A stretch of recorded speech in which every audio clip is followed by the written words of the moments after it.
Hello and welcome to today's daily response video. I'm Zara, creative producer for People Make It Work, and today I am really delighted to have our associate Becca Pelly-Fry with us. Hello Becca. Hey Zara. So glad you're here with us it's Monday the 4th of May.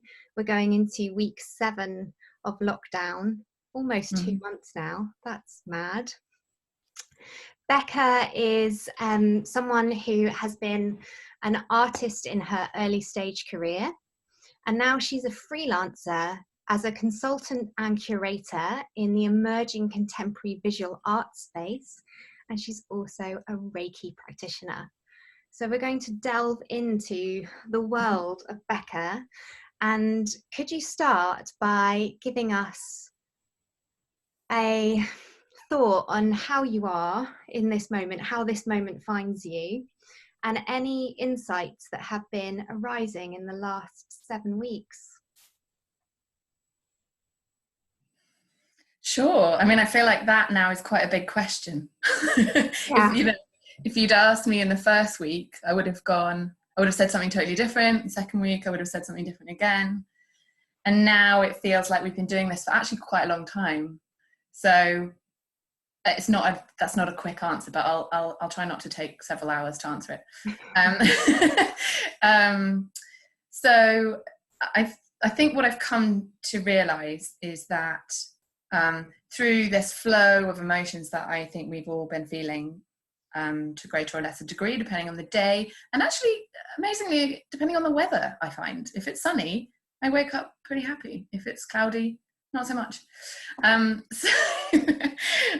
Yeah, I think, after 6 weeks of heading into 7, looking back and reflecting a little bit, I feel like this is kind of an opportunity for rebalancing on many different levels. And a rebalancing can feel really, it can feel really unstable and really scary because you have to tip. If you're tipped this way, you have to tip completely the other way before it kind of rocks back to center. So I feel like we've definitely done a lot of this. For me personally, like the last week or so has been really in the choppy seas, up and down. But it's just beginning to kind of come to a more comfortable, less sick-making kind of rocking now. Yeah, so I think it's like, that would be how I would sum up how I'm feeling about things right now. Seeing it a little bit from a distance, although there've been many, many more emotions than that over the last 7 weeks, definitely. The full spectrum, probably. Fear, anxiety, all of it. And holding yourself in so many processes of that, and something in some ways like that there isn't so much control over, how we can be feeling daily in the responses to what's going on, and almost the time it takes to get over the shock, the instant shock of 6 weeks ago.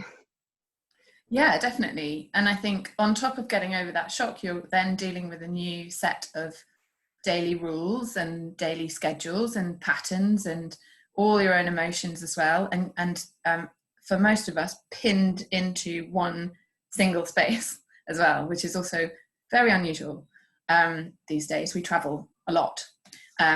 We move about a lot. So when you're pinned into one place, it's like a pressure cooker, really. All of that stuff, which you would maybe be feeling in a more expansive way, becomes very, very intense and focused. So it happens faster, it happens more intensely.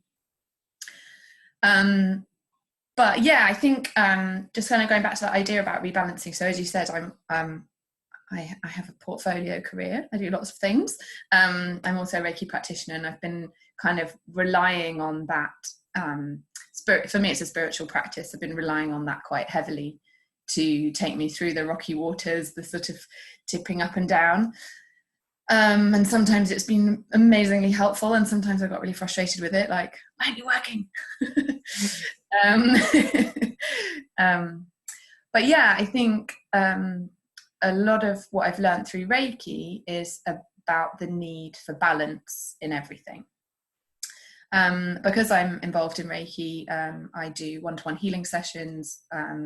I also join Reiki circles with other Reiki practitioners and so on. I'm kind of stepping a little bit into that kind of holistic healing world community, and there's been a lot of conversation over the past few years about the rise of the feminine, and I feel that very strongly myself. What that can often be misconstrued as is a sort of decline of the masculine, or like women versus men, and it's really not that. That's not what it means. It's not what it means to me and most people involved in that discussion. It's really, again, about a rebalancing, so bringing things back into line, that within each of us there are aspects of feminine and masculine in both men and women. Mm-hmm. For quite some time, the masculine elements of our natures have been brought to the forefront. Those are things like physicality, logical thinking, rationality, growth, power, strength, the idea of the warrior, the protector. So they're all great, useful things. But on the other side, the sort of yin yang of that, the feminine represents things like compassion, creativity, collaboration, intuition, empathy. And I think as I'm saying these things, you might be able to recognize which has been a dominant force, particularly in kind of leadership, global leadership, things like that. I've been really interested to kind of watch how all of the countries have dealt with this crisis in slightly different ways. And for me, the ones that are coming out and shining the brightest are the ones that are led by compassionate leaders that have that kind of feminine way. Not necessarily women. There are women that I can think of, but, you know, it's the sort of compassionate leadership that I think is coming to the forefront now, which is interesting. And that does represent, to me, a sort of rise of the feminine in this moment. Yeah. Kind of capitalizing on that. And again, that totally chimes in my head of, like, again, finding the balance of those energies within all of us, whether we're male or female. Mm-hmm. And, you know, in a world which a male dominated, not in actual gender, just in like traits, you know, might have been our past, and skewed the tipping scales of kind of the Libra scales, you know, slightly one way, that actually when you draw to the qualities of the feminine, you bring all of that into balance, what a recipe for incredible leadership that is. Exactly. Yeah, exactly. And I think there are all sorts of other things about balance that we can think about as well at this time. Things, it's sort of related to what I was saying just now, instinct versus logic, for example. As a leader of any organization or any group, you will want to have a kind of logical brain, thinking through things, being strategic, making plans, having structure. And often that overtakes the instinctual stuff. I mean, obviously you don't want to just be completely leading on instinct, otherwise it would be chaotic.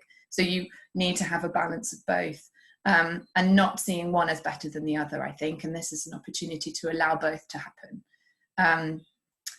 Learning to trust our instincts, I think, is something really, really critical in this moment. And I feel like particularly those of us who live in cities and even grown up in cities and have lost a bit of touch with nature, you also lose touch with your instinct, because our instincts are very intrinsically linked to our connection to nature. So if you're not particularly connected to nature due to circumstances, perhaps you're not quite so in touch with your instinct too. So I feel like we need to all collectively learn to trust our instincts a bit more, to learn to listen to them, to hear that inner voice that has been developed over many thousands of years. So it's a thing we can trust, really.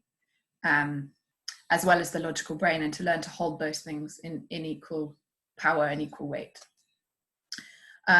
Another thing I've been thinking about the rebalancing of is self versus others. And that will be different for everybody watching this, I'm sure. But for me personally, I have a tendency when something big happens, a kind of disaster or a crisis, I tend to want to immediately go out and help other people. So what can I do? What can I do? What can I do? And that often happens.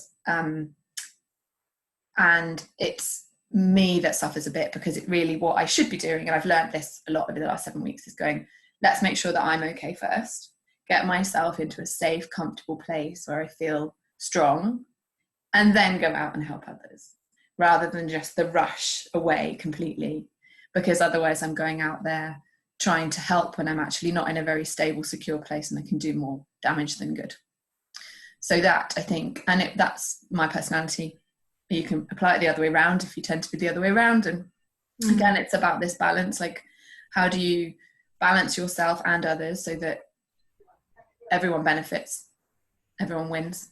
I think also, like, that's a really crucial point, because it takes a level of self-discovery and awareness to understand where you are at in your kind of makeup of these scales, balancing on all sorts of levels, to be able to then almost work towards the opposites, to find that harmony in all sorts of different ways.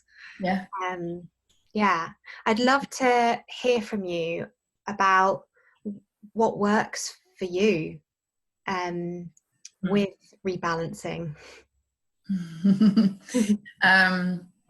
So I have various techniques that I use depending on the day and what's going on. For me, walking and being in nature is a really helpful thing, and specifically being in trees. If I feel if everything's getting too much, my emotions are getting the better of me, I can't see clearly, I know that I need to go and walk in the woodland, walk in a forest. And actually within about 30 seconds, I feel calmer. I can see things more clearly. The emotions have kind of subsided. I can make much clearer decisions. I also practice meditation and using kind of Reiki as a basis for that. I don't do it daily. I just do it whenever I need to. And at the very beginning, I used to use an app called Headspace, which is quite popular these days, which I think is a really helpful way to get into meditation, to learn how to meditate. Because like anything, any skill, you need to learn it, you need to practice it. You need to have a few tools to learn how to get in. I think Headspace does that quite well. I then have kind of learned more about meditation, so I've learned about Reiki. I have lots of friends who are mindfulness and meditation practitioners. I've learned from them. There's a myriad of kind of guided meditations that you can find on YouTube as well. So all of those things, just kind of taking, even if it's just 5 minutes, just to kind of quieten the mind and settle into yourself, give yourself that space. And it might feel like you're leaving things that are more important to one side in order to give yourself that time. But you'll find that if you do give yourself that time, you go back to the thing that you were trying to do, and it all becomes much clearer. All of a sudden, you can make much clearer decisions. You can see where the problems are, pull it out. I really believe in that kind of practice. It does really help. I also practice yoga. So I have all these kind of tools that I use depending on what I need. And I'm not particularly rigorous about anything in my life. I don't do it like rigorously every day. But they are just tools, you know. It's like I have a bag of tools that, depending on what's going on, I can kind of go, well, I'm going to use that one today. So yeah. And yeah, one of the really, really wonderful and important things that I learned through learning about Reiki was the 5 core principles of Reiki, which I think can be applied to every aspect of life. They are extremely simple, and yet surprisingly difficult to remember. Not the words necessarily, but remembering to follow the advice. So they are: just for today, do not worry, do not be angry, be grateful, work with diligence, be kind to yourself and to others. So they run kind of from the lowest vibration up to the highest, if you know what that means. They kind of correspond to different points on the body as well, different chakra points. being kind and being grateful are like up at the highest level. And I like the way that it starts with just for today as well, because you're not thinking beyond today. Just now, just for today. Do not worry, do not be angry, be grateful, work with diligence, and be kind. See if you can manage those 5 things just for today. And they are 5 principles that take me through. The first principle, does that work on the kind of more base, like draw towards the earth energy, and then it moves up from there? Exactly, yeah. It's kind of from the ground up, you know. Worry and anxiety is a thing that you hold low down in your stomach. If you're worried, you quite often feel sick, you have a bad stomach. Being angry, you would feel a bit higher up, like in your chest or in your upper stomach area. Kind of there's a heat in there when you're angry. Being grateful kind of comes from the heart. Working with diligence, that means kind of being true to yourself, following your true path, which kind of comes from the throat area. And being kind is from, you know, your highest power. It's a kind of outward thing, really. It's like sending out love. So I think they're very beautiful. Thank you so much for sharing you and sharing these really useful principles that can underpin us as humans, regardless of our work contexts, regardless of our relationships. It's like a full body matrix almost to work with, and that can then wrap out into your different contexts that you exist within in a philosophical sense. Absolutely. I mean, I think these things apply to art and culture probably more than anything else, you know. Exactly. We're all about trying to find empathy with others. That's what it's all about. So they connect very closely for me. Well, Becca, we really look forward to like finding out more from you as the weeks roll on. And thank you so much for being here today. And stay safe. Same to you, Zara. Lovely to chat to you. Bye.